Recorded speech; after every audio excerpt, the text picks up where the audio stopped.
No, don't do it. Don't sell your home until you've listened to this video. Because one of the top 5 things I regret in my life is selling the properties that at one point I held. I've moved 6 times in the last 23 years, and nearly every time I've sold my house, I've regretted it. So let's get into it so you don't have that regret as well. Before we get into some specifics, let's talk about common seller mindsets that we need to address that you're going to want to make sure that you get past. These are ways that people think that are not necessarily accurate. I just want to address these and call them out right here, right now. The first one is trying to perfectly time the market. You don't want to do that with real estate, just like you don't want to do that with the stock market. You're never going to perfectly hit the top or the bottom just right, okay? You want to make a move and sell your house when it makes the most sense for you to do that. Obviously, you don't want to list, with certain seasonal factors in play, or, if the timing is just not right, but ultimately it's your personal decision on what the timing is right for you with your own schedule. So don't try to time it just based off of where the market could be or where it might be going or fear of where it's going to go, okay? The next mindset to address is thinking, I should pull out my equity, go rent, and then buy back in when the prices drop. That's definitely a mistake. I've seen people do this.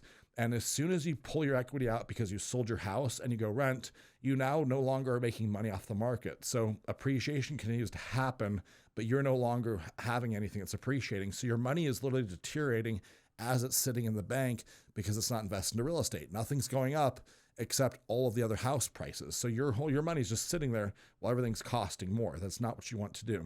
Of course, news headlines telling you this is the top of the market or using fear tactics. If you just turn on the evening news, there's always commentary about what's going on in the housing market. Is there a bubble? All these other fear tactics. You want to just shut out that noise because it has nothing to do with what you're doing and it's not unique to your market. And almost always it's designed to generate clicks and views. It's not actually factual information. But these mindsets almost never work out for sellers. So let me share with you what's actually worked with over 1,600 of my clients.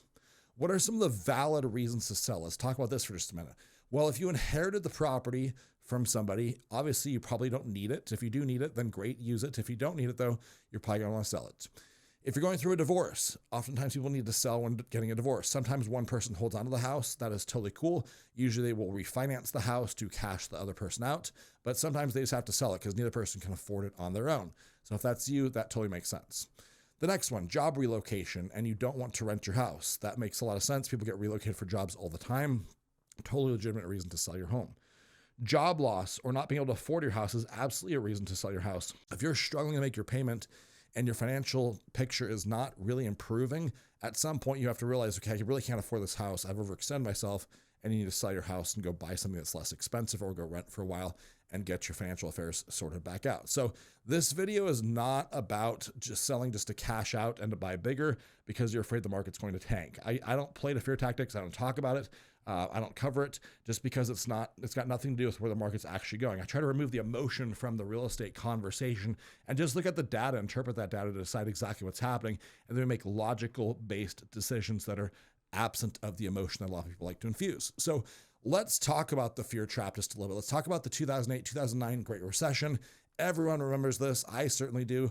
Here's what happened in case you don't remember. Prices dropped 26% nationwide. It was a big, huge drop. Massive loss of equity in the market for people and a massive lack of wealth that just kind of disappeared overnight. A lot of people's wealth was tied up in their houses, and when that equity went down so fast, a lot of their net worth just disappeared seemingly overnight. It was a disaster.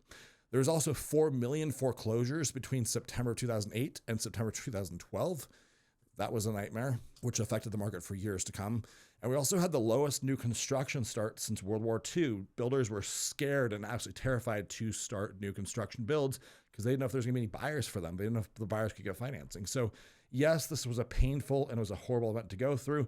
I had a front row seat to it. I was a builder and developer at that point and involved heavily in real estate. I lost my own house during the Great Recession, so I know exactly how bad it got. But what actually caused it is important to talk about. And what caused it is subprime lending. And when I say subprime lending, here's kind of what was happening. If you had a 540 credit score, you could get a 0 down, no document, no asset loan that was called subprime lending. That's subprime lending to its core, okay? It's a loan where the person's got poor credit and they don't have to document or substantiate their income or assets. They also don't have any money put into the deal. So if the home goes down in value, they have no equity to play with, right? The home is just now all of a sudden a negative net worth to their value. What this results in is people that are not attached to holding onto the house. They will give it up if they feel like they can't afford it. They'll just walk away from it because they have no skin in the game. So this is what subprime lending was, and accounted for more than 50% of all foreclosures that came out of the Great Recession. It's absolutely wild, and of course it did not end well. So what changed after 2008? Well, a lot changed, and we still feel it today. New lending regulations, most of them very good ones. I'll just say that, 580 credit scores became kind of the minimum. You had to actually document income, assets, liability. All these things had to be documented completely to get a mortgage. Zero down was still possible, but only with better credit. Like if you had a 620 or higher credit score and you could document your income, zero down was still possible. For a while, it was not possible. Like there was a period of years where it just didn't exist, but it came back later on with new guidelines. But so basically, the way I would summarize it, we have common sense lending that's now occurring, and that's a good thing that prevents a disaster like the Great Recession from happening again. So these regulations make a crisis like 2008 much harder to repeat. If you're asking yourself, this is kind of the bottom line of this, if you're asking yourself, is this 2008 all over again when you're evaluating whether to sell or not, you now understand why none of those lending conditions exist and why we're unlikely to see 2008 ever again. Like, could it happen? Yes. Is it likely to happen? No, probably not. Like, we're going to have recessions. We're going to have housing prices that go down and that go up. But long-term, houses are going to appreciate 3 to 4%, just like they have for 100 years. That's just the way that real estate works. So I wanted to address that fear mindset, because you have to get past that fear mindset and make sure that's not triggering you like some sort of emotional response to sell your house. Okay. That gets me to the next part, is don't try to time the market. I talked a little bit about this, but think in timelines, not transactions. When you buy a home, I always coach my buyers, make sure it works for you for at least 3 to 5 years. If it doesn't, don't buy the house, go rent something instead. Real estate, I said just a few minutes ago, it historically appreciated 3 to 4% per year. It doesn't historically go up 10 to 20% a year like it did in 2020, 2021. In Washington, when you sell a home, you have excise taxes and you have commissions and you have fees. It costs 8 to 8.5% to sell a home. It's expensive. So at year 3 of living in the house, you could likely sell because of that 3 to 4% appreciation without going backwards. This is really just math, right? And savvy buyers, they're thinking 5 to 10 years out as they're actually buying a house, even if that means spending more now to get what's still going to work later. I'd rather have you spend a little bit more now to get a home that's going to last, that's still going to work for your family and the size of your family 5 years from now, than have to sell it 5 years, buy a new house, then sell again at year 8, buy a new house, because you're incurring all these transactional costs of selling and buying real estate. If you can, just try to buy a home that's going to fit the size of your family and your vision for the next 5 to 10 years, not 1, 2, 3 years if possible. So just do the math. Transacting in real estate is expensive. You got to run the profit and loss numbers before deciding. And also, don't forget about capital gains tax. There's a $250,000 exemption for individuals and a $500,000 exemption for married couples. That means that you can make that much money on your investment and not pay taxes on it to the IRS.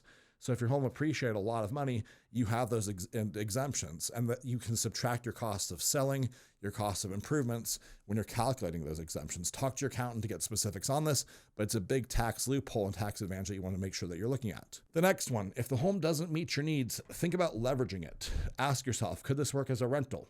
It could sound really great in theory, renting the home out, but it's often hard to make the numbers work in our area. Oftentimes, the mortgage does not get covered by the rent. When you add in the property management fees of 5 to 8%, plus the move-in fees the property manager charges you, sometimes the numbers just don't pencil. And you have to remember that even the best renters, they're never going to treat that house like you would. So the condition of your house is going to take a hit. I've sold plenty of homes that were rented that my clients then took back after the renters moved out. They always have to do things like paint, floor coverings, things like that. They usually invest $20,000 to $30,000 to get their home back to a sellable condition after renters move out.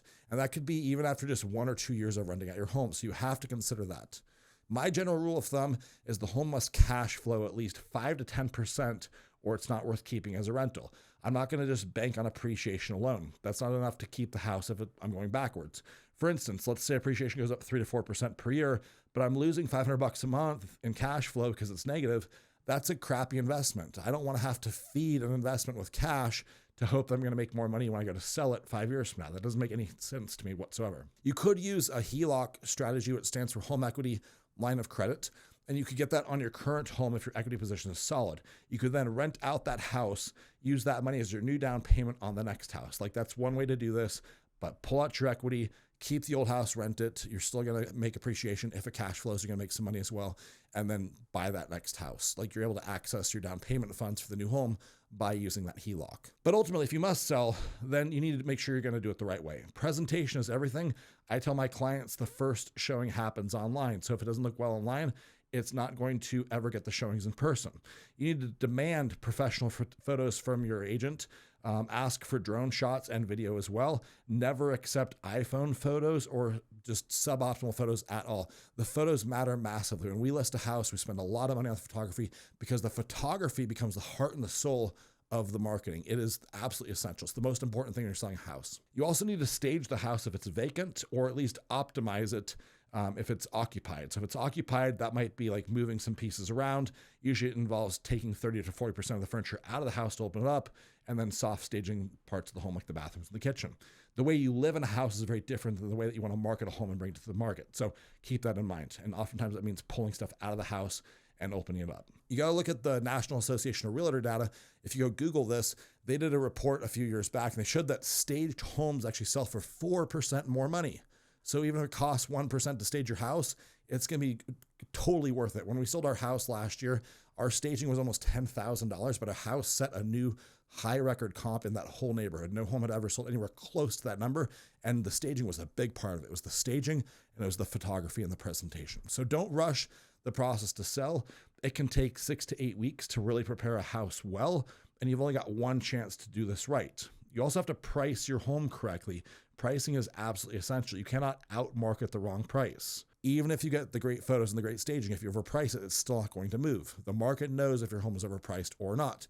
And your home is ultimately worth exactly what a buyer is willing to pay for it. Not $1 more, not $1 less. It's not worth what you think it's worth. It's not what I think it's worth. It's about what a buyer is willing to pay for it today. That's the only thing that matters. So how do you figure that number out? Well, you want to look at 3 types of comparables. The first comparable, and when I say comparable, I mean homes that are similar size, age, condition, that are close in proximity to your house.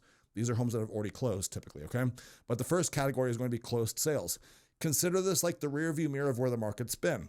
You're going to typically go up to 6 months back. That's as far back as most appraisers will go. And I'm going to put the least amount of weight into these closed comps because this doesn't reflect what's happening right now, but it is important to look at. It gives context to where the market was. The second type of comp is pending sales. Pending sales means it's a home that's under contract that has not closed yet. This gives us a more current pulse on where the market's been most recently. We're going to want to check the days on market, see how long it took them to go under contract. And usually what we'll do on our team is we call the listing agent and we ask them how many showings they had and see if they'll tell us what price the home went under contract for and if they gave up any concessions. So ask your agent to call on any pendings and get the intel for you. That gets me to number 3, which the other type of comp is active listings. Think of this as your true competition. Buyers shop by comparison, and they will absolutely tour these same homes as they tour your house as well. They're going to put the most amount of weight into what is available, and directly compared to your house. So you have to make your home stand out against the competition. If your home looks great and it shows awesome online, shows awesome in person, and then it's not priced correctly, buyers will not move forward with putting an offer in. They're just going to put an offer in on the home down the street. But if it looks good online, looks good in person, and the price matches the expectations that they come out there, then you can expect your home to actually get an offer put in. A great agent is worth their weight in gold, though. A bad one's going to cost you tens of thousands of dollars. A good one's going to make this process super easy and make it look just like very simple for you.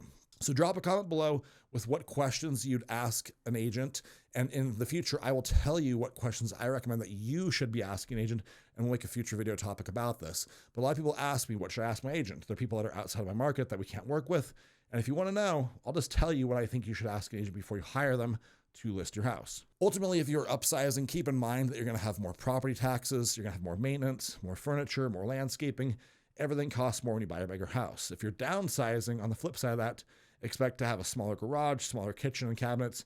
don't go too drastic in either direction if you're selling and buying something else. My wife, Rachel, our team, and I have helped over 1,600 families in the last 9 years buy or sell a home right here in Snohomish County. We work with qualified buyers and motivated and coachable sellers each and every day. So if you're thinking about buying or selling, go to the link below and schedule a time to chat with us and see if we're a good fit to work together. You can fill out the form, we'll review it. If we think we're a good fit, we'll reach out to you and schedule a time to talk. Of course, like, share, subscribe to our channel so you get notified as we drop new videos. We put 2 new videos out each and every week.